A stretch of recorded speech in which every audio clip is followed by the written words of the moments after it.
Sonho da minha vida conhecer as casas André Luiz. Tenho um colega de trabalho, Marcos Alberto Ferreira, que veio daqui, tem até obra publicada pela editora, e a força dessa obra é gigantesca, o papel que ela ocupa no movimento espírita. Eu sempre tive muita vontade de vir aqui e hoje estou realizando um sonho. E uma alegria também enorme em poder participar de uma atividade para jovens. Todos sabem que eu sou alguém que vem do movimento de jovens. Eu comecei com 15 anos, participei dos encontros de mocidade espírita em Belo Horizonte, era chamado Comeb, e é do movimento jovem que eu vim, foi lá que eu aprendi tudo, e a força que o Espiritismo teve na minha vida foi em função de ter participado das atividades da juventude. Então, para mim, poder voltar aqui, agora eu já fiquei sabendo que eu sou um senhor, mas... Bom, então vem o senhorzinho, né? O ancião volta para falar com a mocidade, né? Com os jovens. Mas, na verdade, todos sabemos que somos espíritos imortais, né? Nesse corpo atual, eu já estou caminhando para ser um senhor, mas é só o corpo.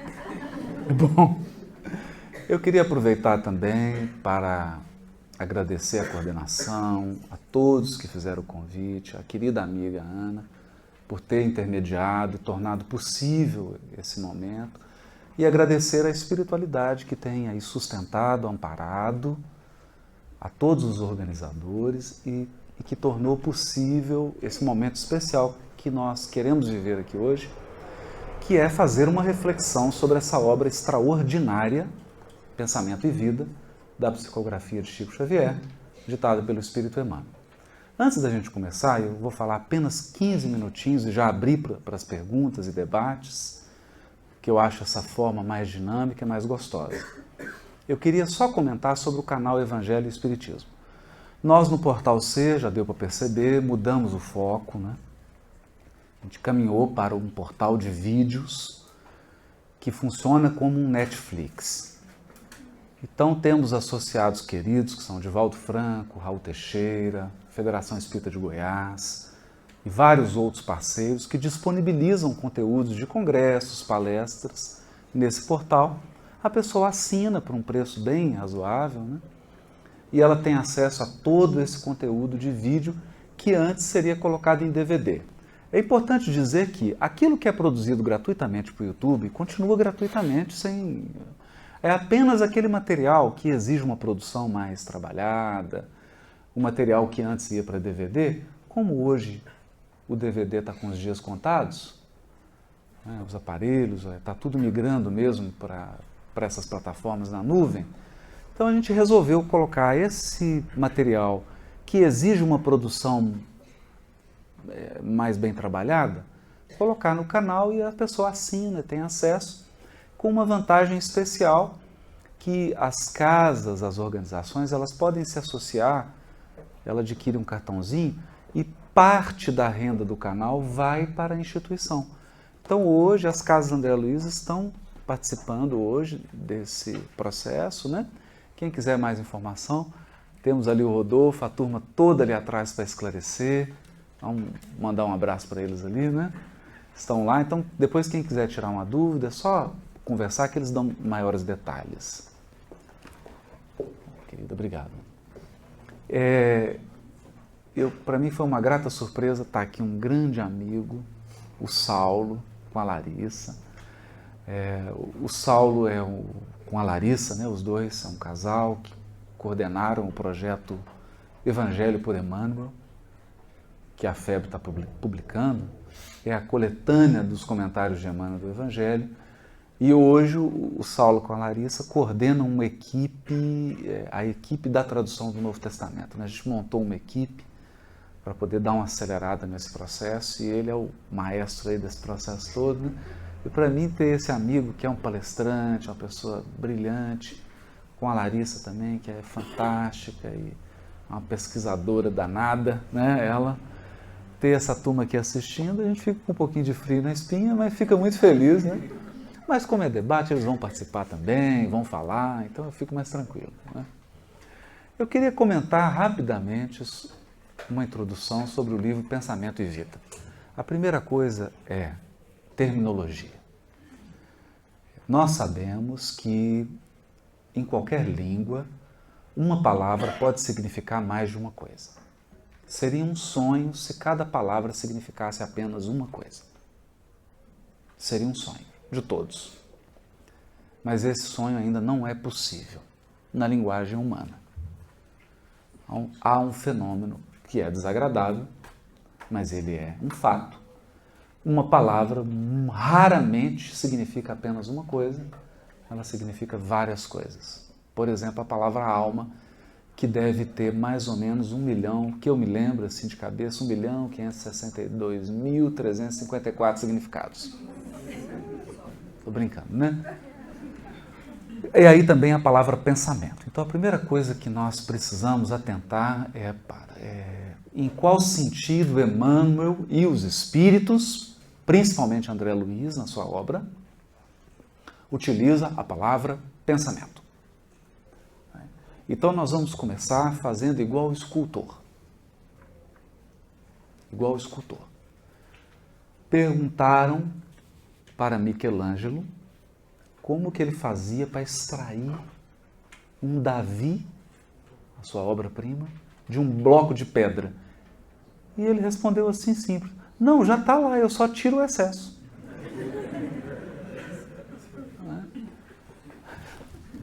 Bom, então vamos começar pelo que não é. Na obra de Emmanuel, é óbvio. Porque em outros autores o pensamento, cada um vai adotar essa palavra com um significado. Mas vamos ver em qual sentido Emmanuel utilizou e utiliza consistentemente na sua obra toda, e André Luiz também, a palavra pensamento. Bom, pensamento não é intelecto. Então, primeiro equívoco aqui. Pensamento e vida. Nossa, ele não falou do sentimento. Esse é o primeiro equívoco. Pensamento na obra não é sinônimo de intelecto. Não é sinônimo de ideia, nem de imaginação. Então, olha como é que já está ficando. Por que não é? Porque Emmanuel diz que o pensamento é uma emanação da mente. Ixi, complicou. E a mente tem vários departamentos. Olha os departamentos da mente: vontade, imaginação, desejo, memória. O que Emmanuel está dizendo então? Que o conceito de pensamento na obra tem que englobar, por exemplo, memória, imaginação, vontade. Então não é só intelecto. Não é? Então, está claro isso? Qualquer coisa, só dá 3 tapinhas. É a linguagem do judô, né? Ou do vale tudo. Bom, não é intelecto. Não podemos simplificar. E não exclui o sentimento, porque Emmanuel diz assim: a mente é o espelho da vida em toda parte. Podemos dizer que a sua face, como um espelho, sua face é o coração e o centro das suas ondulações é o cérebro. Cérebro aqui utilizado como metáfora de intelecto, de cognição. Então, todos os nossos sentimentos, todos os nossos desejos, todo o nosso querer, vontade, volição e imaginação estão contidos no conceito de pensamento do Emmanuel. Então, ampliou. Segundo, pensamento não é abstrato. Então, podemos sair desse terreno.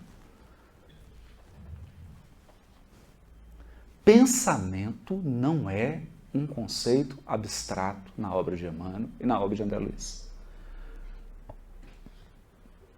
Então vamos lá. Nós temos duas glândulas aqui nos olhos que, dependendo do que acontece, quando é mulher, chora. Quando é homem, sua. Né? Aí, tô brincando, gente. Brincadeira, né? Que faz a gente chorar. Então, a lágrima é uma produção, é algo que essa glândula emana ou secreta. Nós temos várias glândulas internas. Essa é uma glândula externa, né? Mas nós temos várias glândulas dentro do nosso corpo que secretam hormônios. Por isso são chamadas endócrinas, né? São internas. Então vamos lá, uma imagem, uma metáfora para ajudarmos a entender. Na obra de Emmanuel, o pensamento é uma secreção da mente. Portanto, ele é matéria.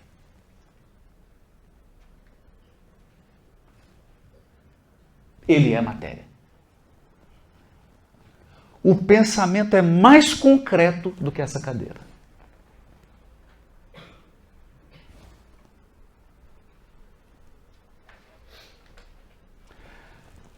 Por aqui, nós começamos a ter a necessidade de separar o ato de pensar do pensamento.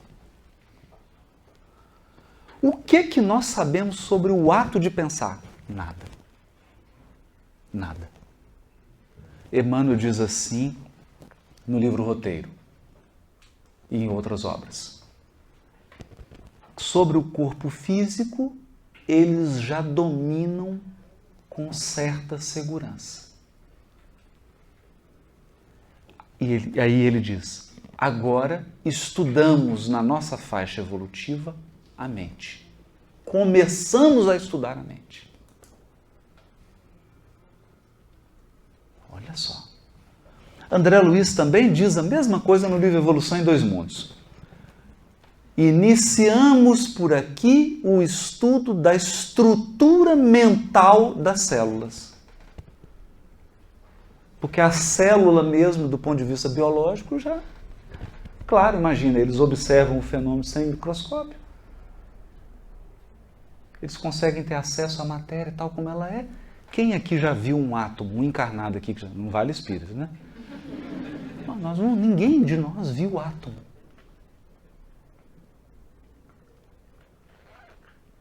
Nós formulamos ideias sobre o átomo através de experiências indiretas, mas o átomo mesmo não sabemos como é que ele é. Então, a matéria para nós é um mistério. Para os espíritos, ao menos da evolução de Emmanuel, não. Eles já têm acesso. Estão pesquisando agora a mente. Então a gente percebe que a mente é algo extremamente complexo, está muito além da compreensão e mais do que da compreensão, dos nossos instrumentos de observação, dos instrumentos de um encarnado. Porque o Criador estabeleceu limites para o encarnado nos seus sentidos físicos. Limites de observação. Está lá no Livro dos Espíritos. Impôs limites ao conhecimento do homem. Então, como que a mente pensa? Não sabemos. Talvez se você perguntar isso para o André Luiz, ele vai falar assim, não sei. Não sei. Eu só sei depois que ela pensa. Depois que ela pensa, ela secreta pensamento. Aí, depois que secreta o pensamento, que é um fluido,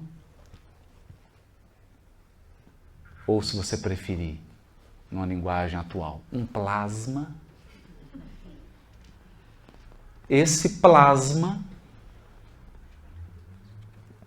carrega tudo que você estava sentindo, desejando, pensando, suas ideias, o arcabouço das suas ideias, sua memória, sua vontade, de modo que o psicoscópio é uma coisa que dá muito medo. Que é o aparelhinho que eles têm lá, não é? Que é um iPad que retrata pensamento. Ele capta a matéria mental e dá o retrato. Dá o retrato. Então, o pensamento, ele tem, como é matéria, tem massa. Massa não tem. Estou falando bobagem. Mas ele tem características, por exemplo, como vibração. Então, ele é um tipo de frequência. Não é onda eletromagnética material, como, não é?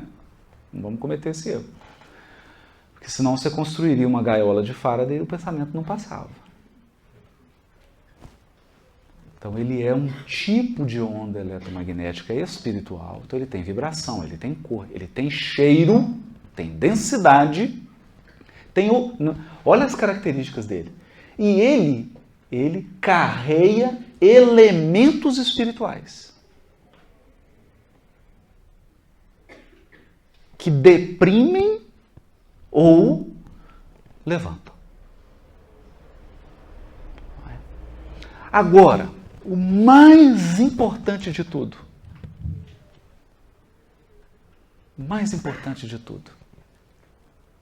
temos que voltar lá para o Livro dos Espíritos. A matéria por si, gente, por si, ela não tem organização. A matéria não tem organização. Onde que a gente aprende isso? Em física, nas aulas de termodinâmica. Qual que é a segunda lei da termodinâmica? Entropia. Todo sistema material caminha para a desorganização. Por quê? Porque essa é a característica da matéria. Então, se eu encontro uma matéria organizada, eu tenho que perguntar a causa. E os espíritos vão dizer, a causa é o elemento inteligente. Então vamos lá. André Luiz e Emmanuel. É o pensamento que organiza a matéria. É o pensamento que organiza a matéria. Então você olha para o sistema solar e para outros sistemas e estão lá os orbes girando em torno de um sol. E por incrível que pareça, sabe que eles têm uma predileção pelo sentido horário? É curioso, né? Estão lá girando, com regularidade. Está lá organizado. Por que está organizado? Tem um pensamento por trás, que organizou.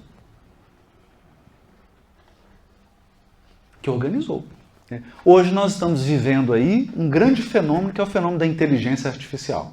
Mas o que é a inteligência artificial? É simulação de linguagem, gente. Inteligência artificial é simulação de linguagem. Eu coloco uma máquina com uma capacidade imensa de processamento, eu tenho que criar um algoritmo. Alguém tem que criar um algoritmo.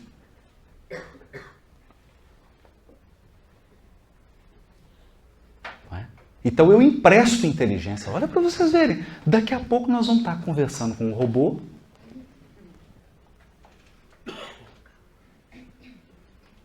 Perguntando coisas. Daqui a pouco não. Daqui a pouco. Daqui a pouco ele vai estar acessível, né? Economicamente falando. Né? Porque você já faz isso. Né? E o algoritmo vai se desenvolvendo e a máquina vai processando. Agora, quem que organizou? Alguém organizou.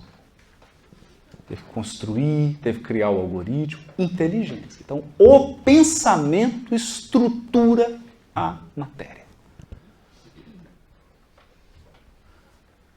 Estrutura a matéria. Então, só pra gente... Onde eu estou querendo chegar com isso? Se eu não abro o livro com isso em mente, eu não vou conseguir extrair do livro Pensamento e Vida tudo que ele tem para dar. Não vou. Por isso Emmanuel diz assim, nosso pensamento cria a nossa vida.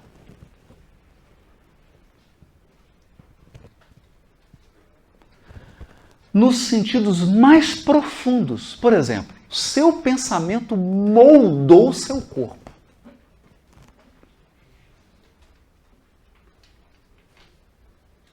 Moldou seu corpo. Porque depois do projeto Genoma, o que nós descobrimos? Você tem vários interruptores. Milhares. Nós já temos o nome dos interruptores, mas não sabemos o que liga e o que desliga. O que liga? Ah, não, esse gene foi ativado. Ativado por quem? Foi desativado.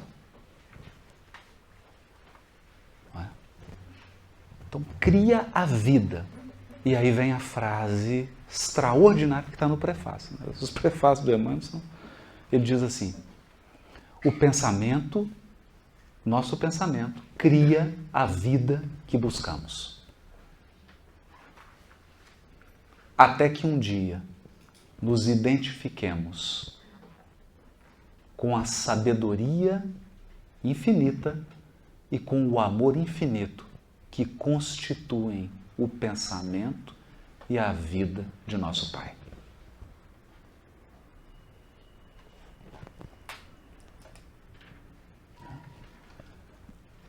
Por isso os Espíritos definiram Deus como inteligência suprema. Porque Deus pensa e acontece.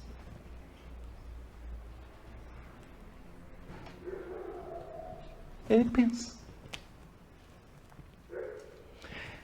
E sabe qual que é a secreção dele? Fluido cósmico, a matéria primordial, da qual nós tomamos um pouco para o nosso pensamento. Quer dizer, nós pensamos com o que é de Deus, que já é outra questão fantástica também. Então, uma vez colocado isso, as nossas perguntas, elas vão para um outro patamar. Para um outro patamar. Porque aí eu paro de identificar. Primeiro, eu paro de separar sentimento e razão.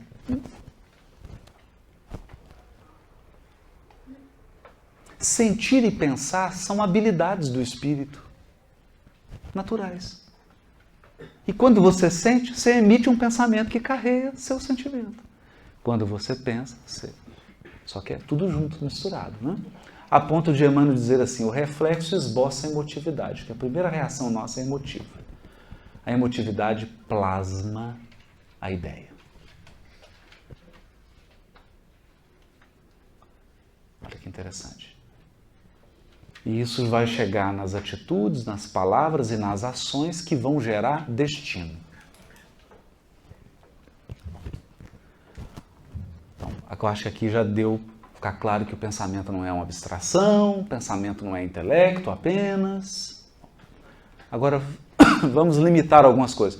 Então, eu quero agora que a Terra deixe de girar no sentido horário e passe a girar no sentido anti-horário. E pela força do pensamento eu vou mudar. Não vai. Não vai. Não vai por quê? Aí nós temos que aprender um princípio que é importante. Você pensa e todas as infinitas criaturas de Deus pensam. Então tem que ter uma ordem, uma hierarquia. E a hierarquia é o seguinte: a vontade soberana é a de Deus, e depois de Deus você tem uma hierarquia espiritual. Para que fique mais fácil, André Luiz denomina a mais alta hierarquia, sem querer diferenciar, porque tem progresso entre eles também. Existem os co-criadores em plano maior. Esses co-criadores em plano maior são, abre aspas, inteligências divinas. Inteligências divinas, agregadas ao Todo-Poderoso em processo de comunhão indescritível. Eles são os agentes executores da vontade divina. Então, eles, com o pensamento deles, determinam. Vai girar no sentido horário.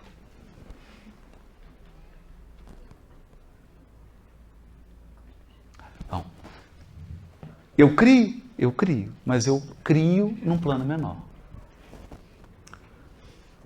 Por quê? Porque eu estou falando de aspectos revolucionários do Espiritismo, hein? Porque o Espiritismo fez uma coisa revolucionária na filosofia. Ele disse assim: a lei natural é igual à lei moral. Gente, tem muita coisa aqui.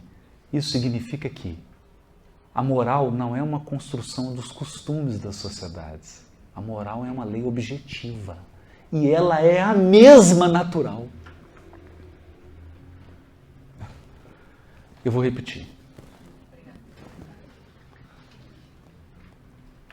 A mesma lei que estabelece uma modificação do fluido cósmico, que gera a força eletromagnética, que faz com que um elétron fique preso ao núcleo, preso no sentido de que ele orbita ali. Essa mesma lei é a lei da atração entre os espíritos, que nós chamamos de amor. É a mesma lei. A lei moral é a lei natural. A lei natural é a lei moral. E elas são uma só, porque Deus é um. Há um plano de unidade. Então significa que o universo é moral. Eu só acesso quando adquiro patamar moral. Então você não vai ter guerra dos Jedi. Porque se você virar Jedi, você não faz mais guerra. Não tem guerra nas estrelas. Porque para você acessar um novo patamar de vida, você tem que ter adquirido um patamar moral, e aí você não guerreia mais. Por exemplo, uma coisa que me deixa muito triste é que, por exemplo, todo mundo aqui viu Thor, né? Não, pelo menos os rapazes, né? Então você chega lá em Asgard, né? O Thor, e aí vê o Thor brigando com o irmão dele. Tem uma sociedade toda avançada e eles comendo lá como se fossem brutos. Você fala, não, tem uma coisa errada aí. Está errado. Porque uma civilização não chega naquele patamar se não tiver evolução moral. Então o progresso moral, ele segue o progresso intelectual. O progresso moral segue o progresso intelectual. Querem ver? O que as redes sociais estão fazendo nos países que são fechados e fundamentalistas? Está alterando os costumes.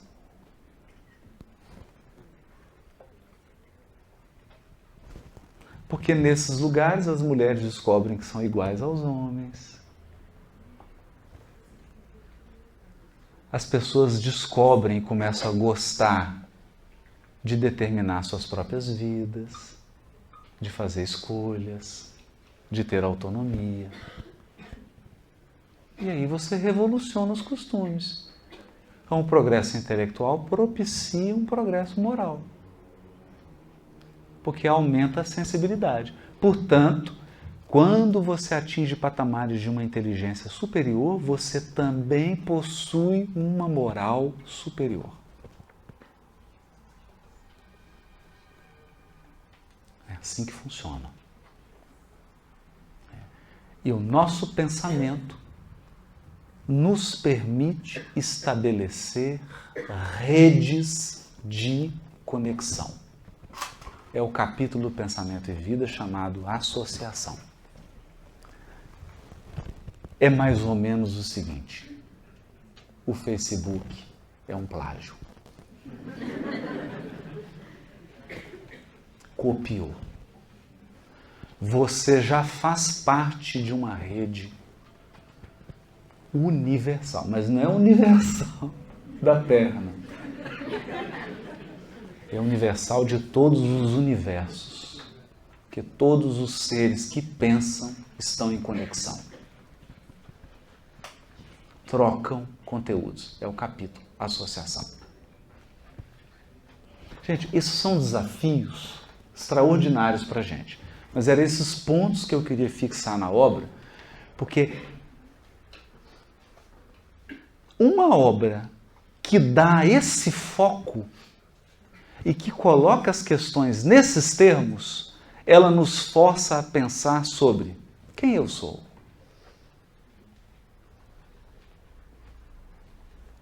Quem você é?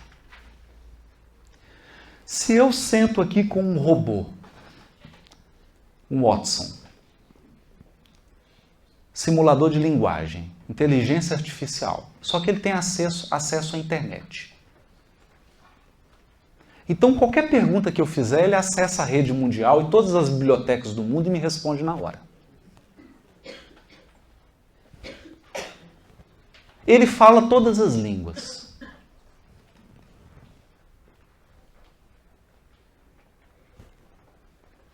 Ele me diz o endereço. Se eu perguntar aqui, na região, qual restaurante italiano que tem, qual que está aberto e qual o menu, ele me diz na hora. Me fala quanto tempo que eu vou demorar para chegar, me fala como é que está o trânsito e me pergunta se eu já quero que faça reserva. Bom, se esse robozinho faz isso, quem é você que está perguntando para o robô? Alguém que decorou um tanto de coisas para sentar aqui e aparecer para os outros? Quem é você? O que você tem que o Watson não tem? São perguntas interessantes que nós vamos ter que fazer. O que é inteligência? Decorar mapa?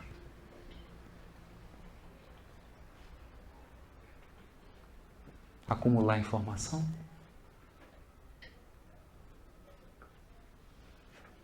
Portanto, agora nós entendemos por que existe espiritismo na Terra. Porque nós vamos entrar num outro paradigma, o paradigma do espírito.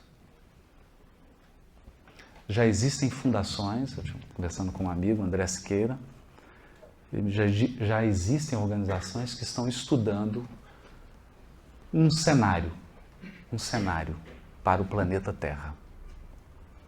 Um aumento tão vertiginoso da inteligência artificial e da tecnologia que os seres humanos não terão que trabalhar.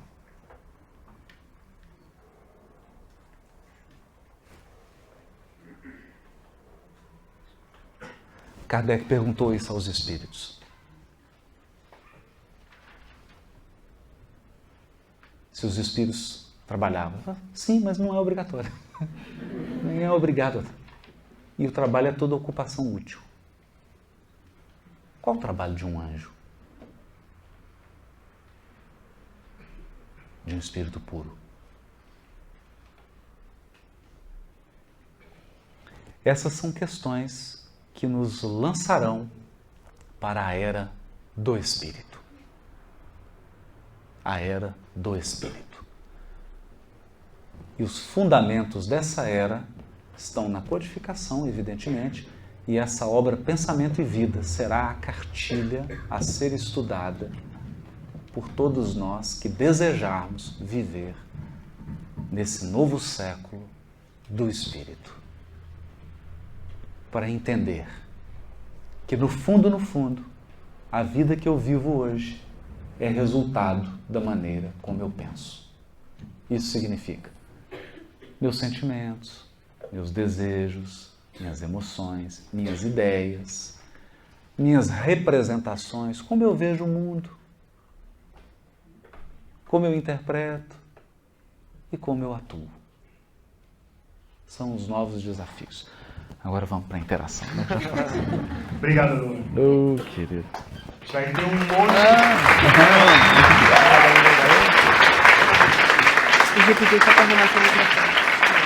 Eu acho que é um monte de jovem aqui que liga o YouTube, quando volta para casa vai ligar o YouTube e tal, ou tá navegando navegando, daqui a pouco, deixa eu assistir uma palestra do Haroldo. Eu tô do lado do cara agora, Uma das perguntas dos jovens é que a mocidade se culpa muito dos pensamentos que eles têm e se culpa muito dessas suas recaídas. Assim, como que eu consigo voltar a pensar não de uma forma negativa? Como que eu posso deixar de pensar coisas? Como que eu consigo aproximar meu pensamento de Jesus?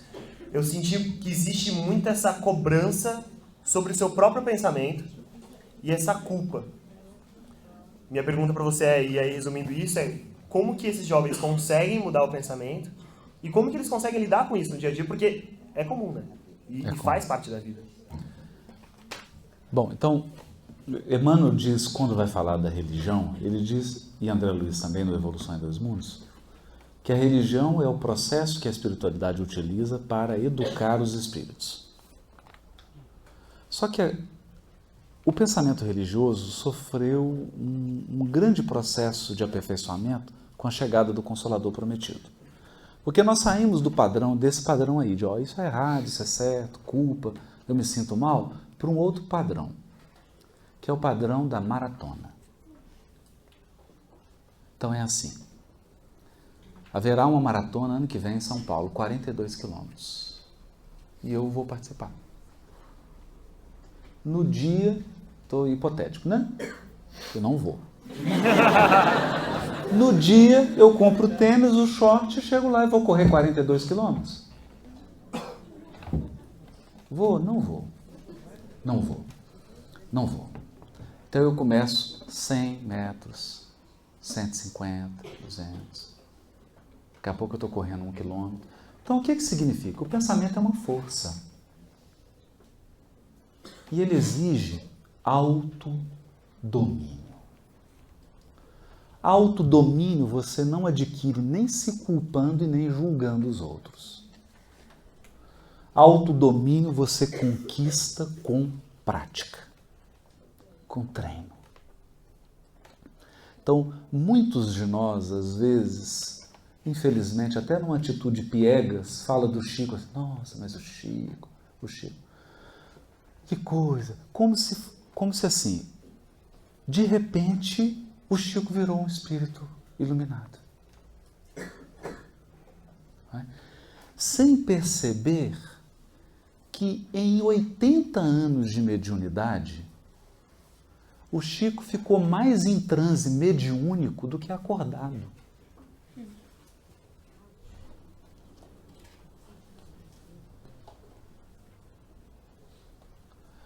Então o Chico foi um maratonista da concentração espiritual. Depois de 80 anos, você adquire um condicionamento espiritual. E isso ocorre. Um condicionamento emocional, psíquico, mental. Agora, e o que é evolução se não isso? Isso é evolução. Isso é evolução. Teve um jornalista americano, Malcolm Arnold.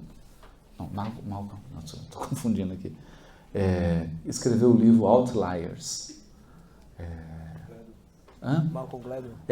Estou confundindo aqui o compositor americano com Malcolm Gladwell.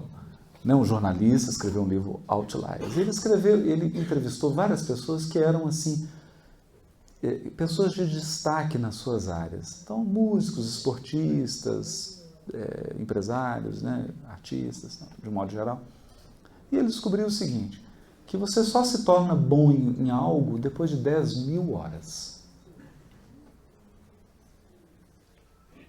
10.000 horas. E você já começa a adentrar num outro patamar. Evolução também. Por isso que o Santo Agostinho diz assim, segredo, que poucos de nós fazem, o hábito do autoexame. Então, antes de dormir, façam o exame. Examina. Se examine. Faça de conta que você é um outro, porque aí fica mais fácil de criticar. Examina o dia. Com essa prática reiterada do autoexame e com o esforço de adquirir um comportamento, então primeiro você começa perdoando o sujeito que te deu uma fechada no trânsito. No início é assim. Depois de um tempo você já está conseguindo gestos de perdão mais abrangentes. Mas é prática, é condicionamento. Não, e acho que só para continuar nessa situação, que às vezes a gente esquece o quanto isso é difícil, né? Quem sabe o primeiro dia de academia, subir escada no outro dia, não é algo interessante.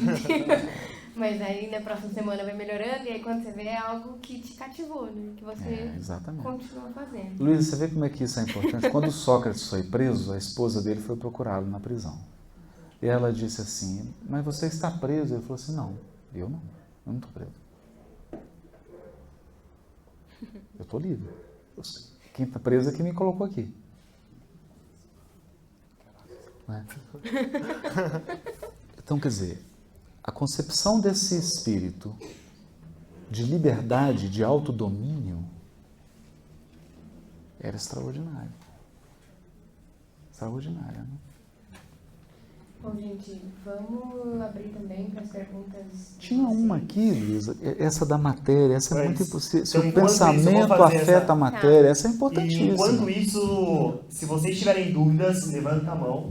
Uma das pessoas da mocidade vai levar um papel para vocês escreverem. Então, já tem uma mão levantada aqui, a Lu vai ler a pergunta, quer dizer, escrevam isso aí, a Lu vai ler a pergunta de vocês. Mas estava falando... Então, a Marisa e o Rodolfo, que vão estar com as camisas parecidas com as nossas aqui, vão estar circulando, vão estar entregando os papéis e os lápis para vocês conseguirem registrar essas dúvidas. Então, só para responder, repetir a pergunta, Haroldo, é do Rafa, da Mocidade Espírita aqui de São Paulo. Rafa. Se o espírito consegue manipular a matéria. Sim. Então, antes de responder a pergunta, aí precisamos definir as palavras. Há um livro extraordinário de um professor de Harvard, ele já desencarnou, Max Jammer. Escreveu uma obra extraordinária sobre o conceito de massa, na física clássica e na física moderna. Max Jammer era um físico, professor de epistemologia e história da ciência, e fundou o departamento de física na Universidade de Jerusalém, porque ele era judeu, né? Americano judeu. E aí ele faz uma seguinte observação, que é a mesma que Emmanuel faz no prefácio do livro Nos Domínios da Mediunidade. Nós temos que tomar cuidado hoje, 2017, quando você usa a palavra matéria. Por quê? Matéria. Se você era um colega de Newton, você perguntava para ele assim, Newton, o que é matéria? Ele falava, simples. Matéria é igual a massa. Matéria é alguma coisa que ocupa lugar no espaço.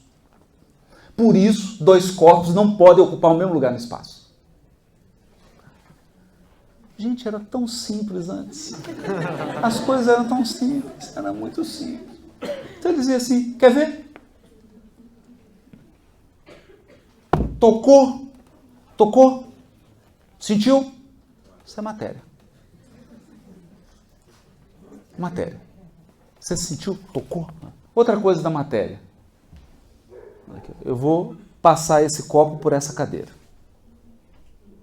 Ixi, não passa. Matéria impenetrável.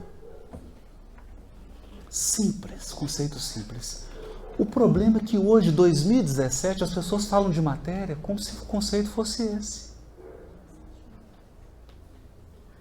Só que não é. Não é. Querem ver? Querem ver? Você pega um elétron, ele tem massa, não tem? Tem massa.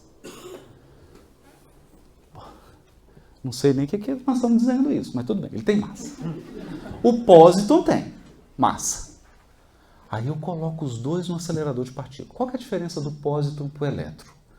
A única diferença é que um tem carga negativa e o outro tem carga positiva, mas eles têm a mesma massa, as mesmas características, eles são uma mesma partícula, só que contrárias, as cargas são contrárias. Legal? Legal.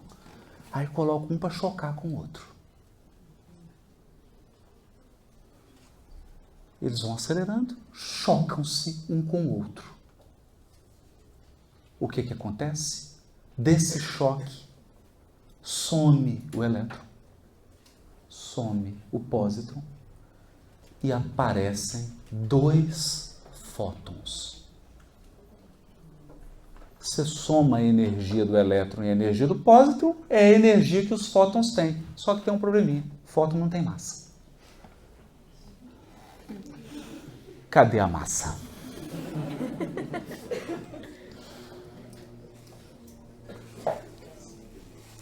Cadê a massa? Agora eu falo massa, você fala assim, mas massa, o que é massa? Agora é difícil, né? A pessoa já pensa 2 vezes para responder o que é massa. Por quê? Massa não é peso. Não é peso. Então, por exemplo, a maneira mais rápida de você emagrecer, subir numa balança na lua. Seu peso é menor. Não é? Mas você não perdeu massa. Então dizem assim, se eu colocar eu sou um astronauta, estou numa aeronave, eu coloco uma caneta e coloco uma geladeira. E as duas estão flutuando. Porque não tem gravidade, então não tem peso. Mas como é que eu distingo uma caneta de uma geladeira no espaço? Aí o Newton responde. Ele responde. Se eu aplicar uma mesma força, a caneta acelera mais rápido do que a geladeira. Porque a massa é uma medida de aceleração, é uma medida de inércia, né? É a resistência que um corpo oferece à mudança de estado. Bonito, lindo. Que coisa linda. Coisa linda, né? Lindo por quê? Porque eu estou falando de força gravitacional. E o elétron girando em torno do núcleo? Tem gravidade ali? É a gravidade que está prendendo o elétron ao núcleo? Não, é a força eletromagnética. Então o que é massa?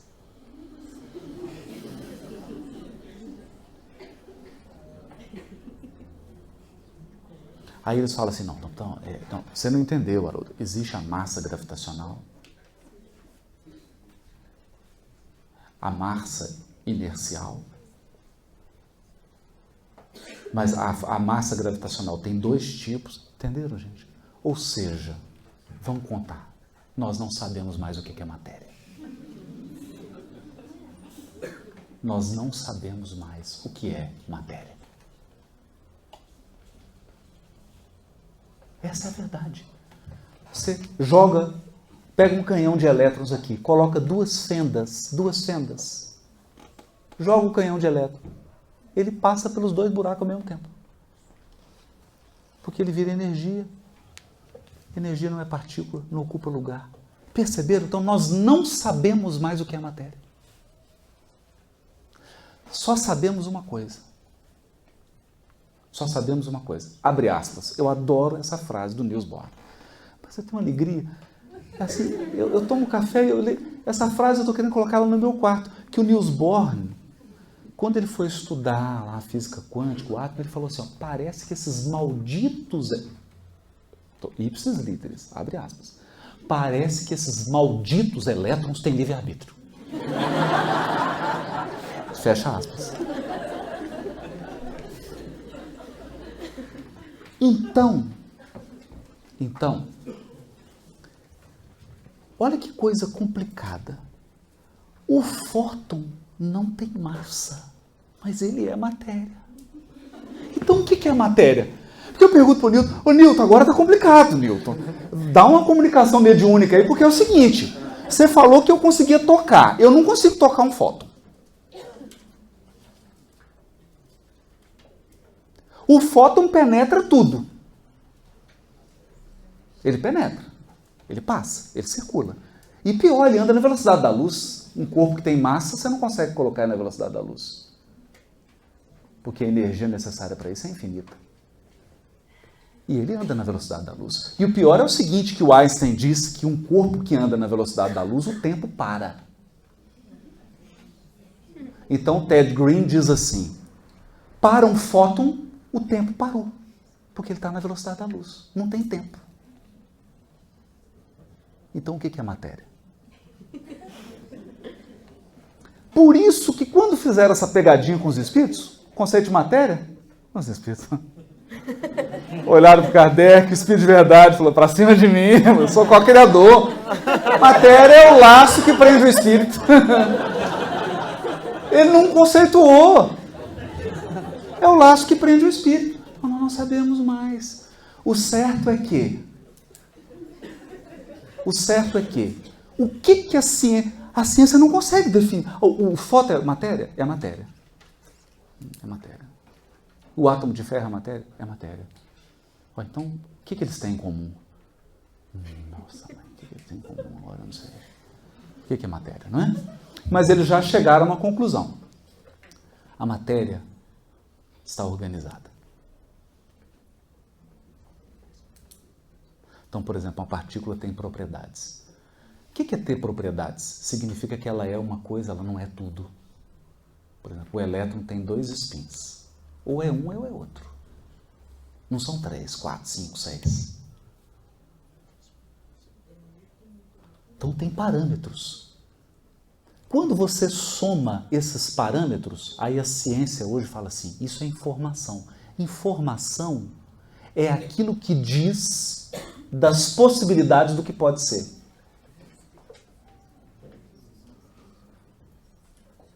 Querem ver? Por exemplo, se soltar um corpo, eles caem com a mesma aceleração. Por causa da força da gravidade. É uma constante. É um parâmetro, é informação. Quem cria a informação? Quem diz para a matéria? É assim. Não é assim. A constante de Planck, por exemplo, é uma constante. Quem estabeleceu? A pressão atmosférica, se você mexer um pouquinho, todos nós morremos. Quem regulou? Quem regulou? Então, todo esse percurso que eu estou fazendo aqui é para dizer o seguinte: se os espíritos atuam sobre matéria, não, eles não atuam sobre matéria. Não existe matéria organizada sem espírito pensando.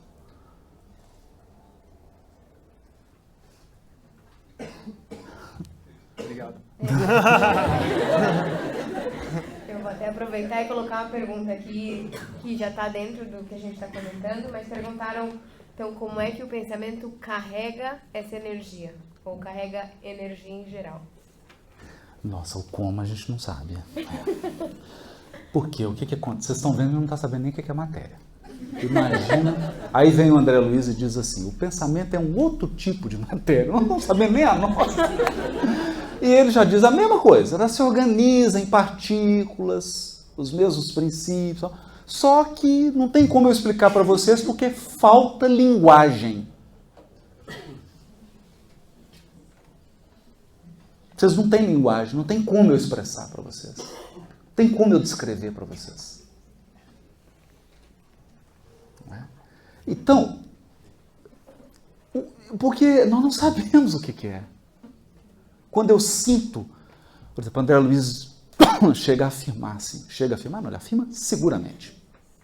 Seguramente, nos domínios da mediunidade, capítulos 2 e 3, ele diz assim, é o benfeitor, o Aulus, ele diz, André Luiz, aqui no mundo espiritual, com auxílio de equipamentos, nós conseguimos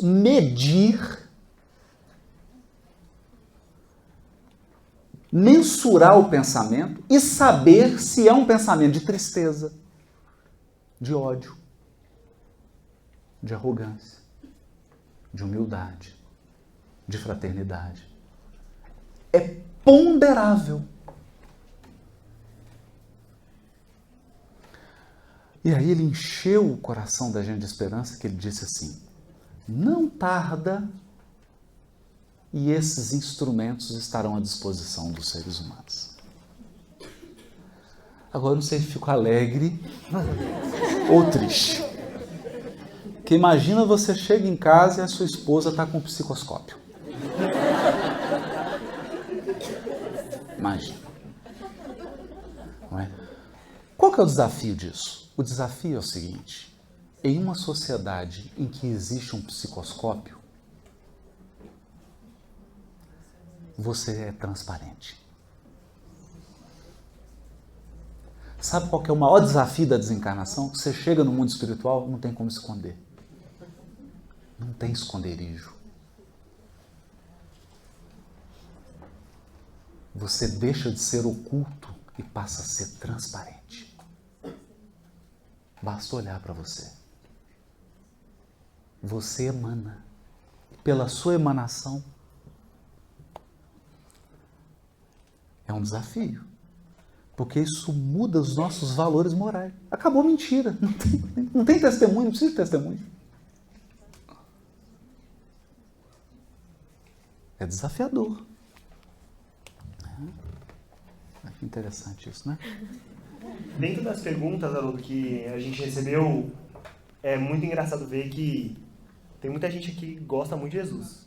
Oh, que coisa boa! E a Marina, da Mocidade Espírita lá de Pinda, da Mocidade Espírita Augusto César Neto, ela perguntou o seguinte, ela tem 16 anos, Olha. e ela perguntou, como falar sobre os ensinamentos de Jesus sem soar doutrinador? Ah, esse é o nosso desafio hoje. Porque a gente sempre fala isso, né, Saulo? Saulo, se quiser intervir aí, tem que dar um microfone pro Saulo aí. A gente sempre fala isso. Né? Quando a gente fala de Jesus na ótica espírita, não é necessariamente o Jesus que outras correntes cristãs falam. É preciso ter isso em vista. Porque nós não estamos falando de líder religioso, nós não estamos falando de símbolo religioso. Não é? Nós estamos falando de um espírito que é nosso irmão mais velho,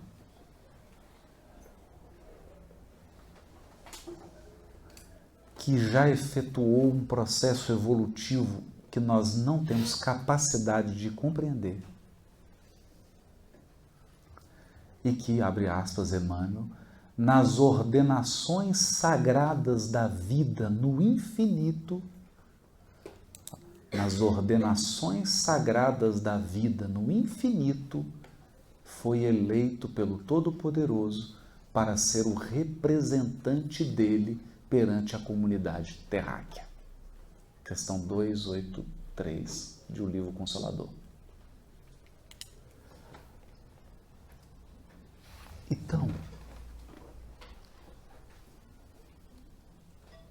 eu queria pedir uma prece para o porta-voz do presidente dos Estados Unidos, coitado, porque é uma pessoa que é um trabalho árduo dele. O porta-voz do presidente norte-americano, ele fala em nome do presidente. E não raro, ele tem que esclarecer certas coisas. Mas ele fala em nome do presidente. Todo mundo sabe que ele não é o presidente. Mas ele fala em nome do presidente. Então, quando o porta-voz da presidência dá uma coletiva de imprensa, ninguém fica ingenuamente perguntando: ah, mas é isso que o presidente pensa? Não. O que ele vai falar ali é o que o presidente determinou. Então, olha só. Quando Jesus age ou fala, é Deus que está falando e agindo. Porque Ele é o porta-voz. Para a terra. Para a terra. Então, nós estamos falando do Espírito que coordenou o processo de formação de um planeta. Eu vou só dar um detalhe aqui. Está lá no livro O Consolador também. Emmanuel diz assim: os seus milhares de espíritos cooperadores, porque é um projeto grande, né? Imagina você gerir um projeto desse, formar um planeta. Milhões de espíritos que trabalhavam na equipe dele, só espírito puro. Porque quando você manda o currículo, né? Você já tem que ser espírito puro. Senão seu currículo não é nem lido. É só espírito puro. Então teve a turma do design. E o Emmanuel diz assim, eu vou resumir com as minhas palavras. Todas as formas de todas as plantas, animais, de tudo foi passado e aprovado por ele.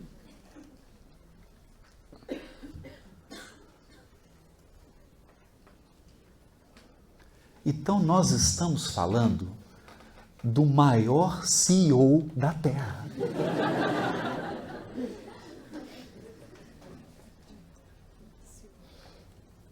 Então, é assim que o Espiritismo nos apresenta Jesus. É assim. É assim. Então, no livro A Caminho da Luz, ele olha o que Emmanuel diz. Ele olha para a Grécia, para a civilização grega e fala, estou gostando. Emmanuel diz mais, diz que Jesus se alegra. Se alegra. Gostei demais. E fala assim, vou investir aqui. Chama o ministro dele, Sócrates. Vem cá. Quero que você encarna lá. Entenderam? Quem que dá a determinação? Quem que dirige? É ele. Então, quando a gente olha para um espírito desse, que já é Cristo planetário há no mínimo 5 bilhões de anos. Ou seja, ele já é o CEO da Terra há 5 bilhões de anos. Então, quando você chega para ele, vocês já imaginaram quanto custa uma consultoria? Você vai assim, não é, Antônio? Antônio sabe bem isso. Você vai, vou consultar um consultor. Ele tem 30 anos de experiência no mercado. Aí você fala, não, vai custar uma fortuna. 30 anos de experiência. Esse tem bilhões de anos de experiência. Bilhões de anos. Já imaginou o que é uma consultoria desse espírito? Quer ela, essa consultoria? O Evangelho. É a consultoria. Porque ele não está falando, não é um filósofo falando de ideia, gente. Ele está falando de experiências galácticas.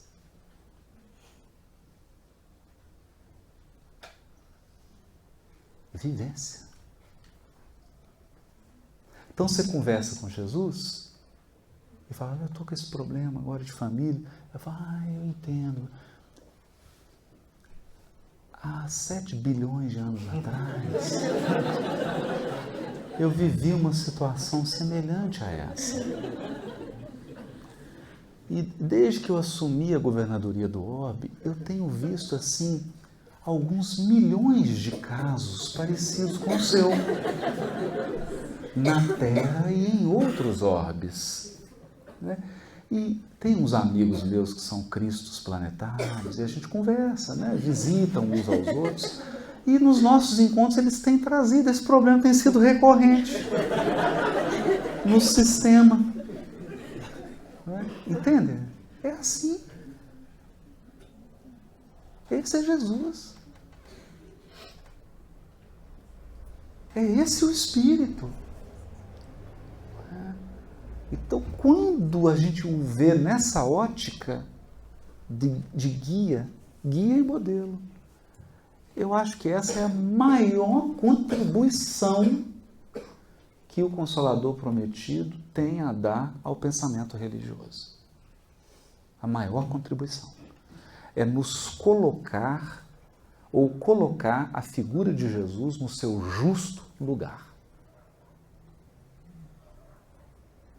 No seu justo lugar. Por isso, hoje, nessa aula, quando a gente lê, né, o Evangelho, a gente olha para Jesus como aquele consultor. Então as pessoas vêm, Madalena, vem alguém até ele, e aí você fica prestando atenção no que ele vai falar. Como que ele vai, e como que ele atua. Como que ele atua. as coisas que ele faz, as coisas que ele não faz. Por exemplo, um dia os discípulos estavam lá preocupados, ele veio ele andando em cima do lago. No barco, ele andando por cima, falando aqui. Ai, mestre, vem, Pedro. Mas quando ele foi preso, não fez nada. A não ser um gesto. Prenderam ele, cortaram a orelha do soldado, ele pegou a orelha, fez assim, só para tirar a terra. Colocou de novo no lugar, a orelha reconstituiu, e o que ele fez? Mais nada. Por que ele não fez nada a favor dele?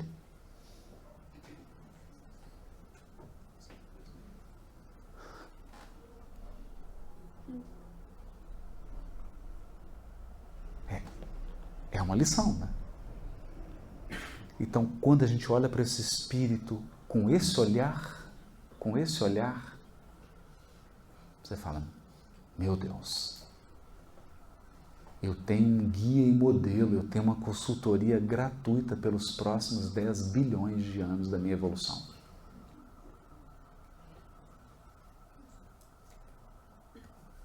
Pelos próximos 10 bilhões, com um detalhe. Quando você chegar lá, onde ele vai estar? Esse é o Jesus que o Consolador Prometido nos apresenta. Por isso, gente, muita atenção. Capítulo 2 do Evangelho segundo o Espiritismo. Meu reino não é deste mundo. Vem uma rainha, um espírito que numa encarnação foi rainha na Terra e dá uma mensagem sobre a realeza de Jesus.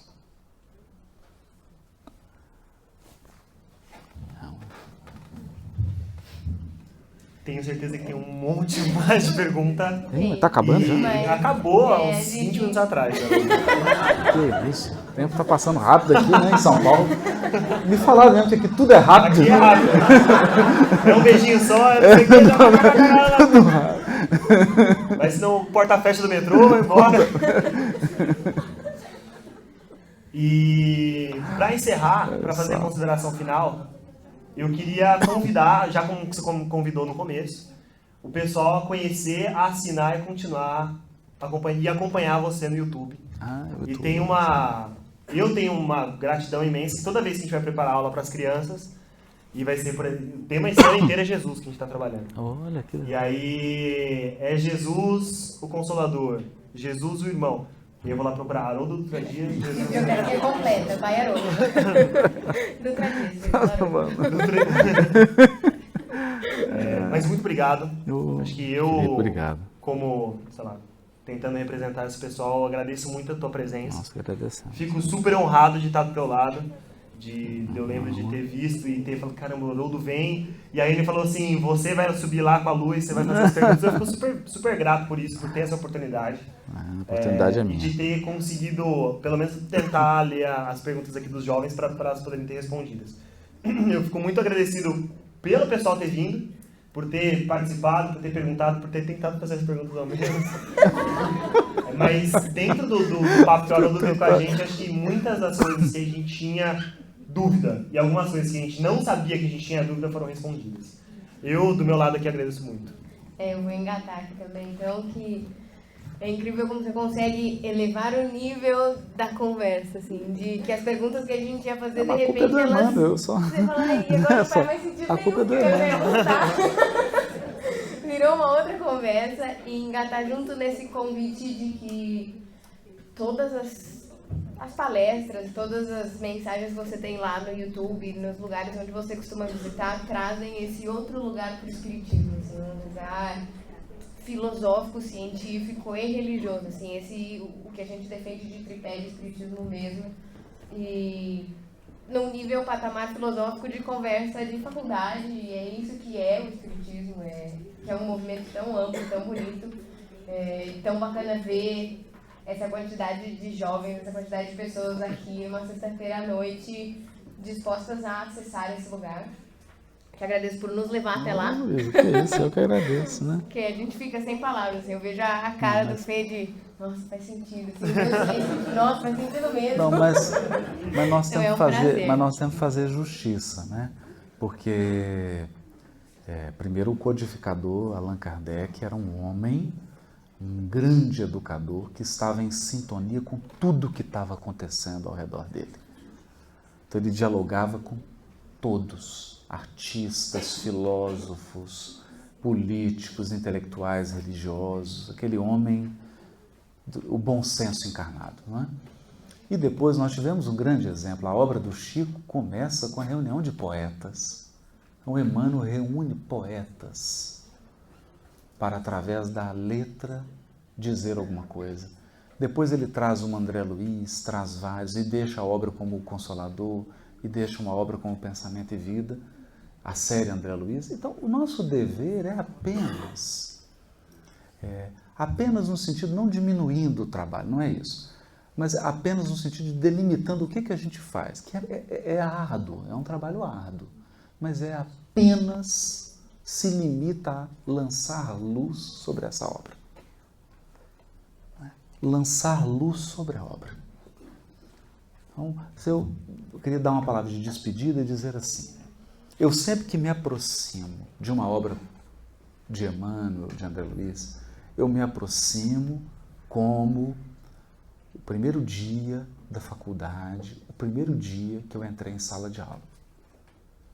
Então, assim, com um pouco de medo, de reverência, meio assustado, mas com muita vontade de aprender, porque é uma obra grandiosa. É uma obra que guarda segredos e que a gente tem que saber pescar essas coisas que estão ali ocultas, né? Então, assim, se ficou assim muito filosófico, tudo, é um pouco culpa do Emmanuel. Mas eu queria só fechar dizendo assim, ok, mas isso tudo tem apenas uma finalidade, tudo isso. Estudamos o pensamento, discutindo tudo isso aqui, apenas com um propósito, criar uma vida que seja amor.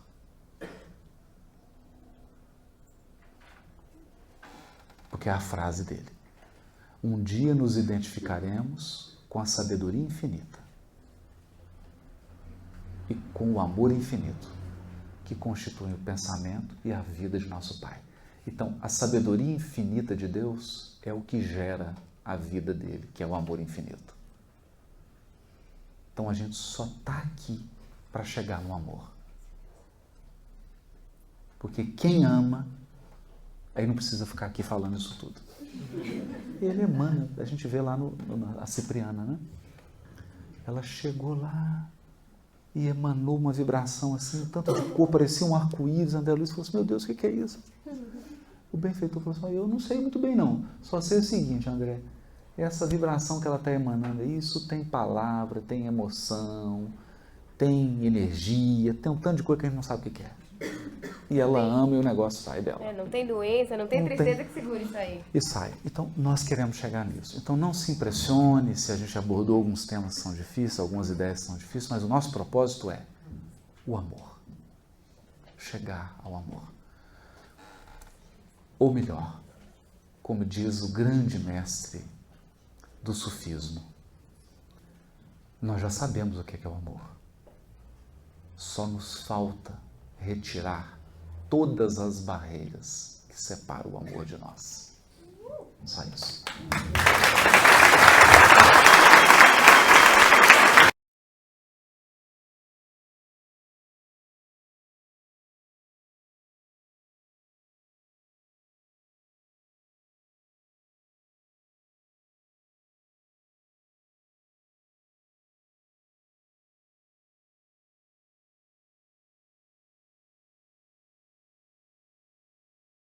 Foi um sonho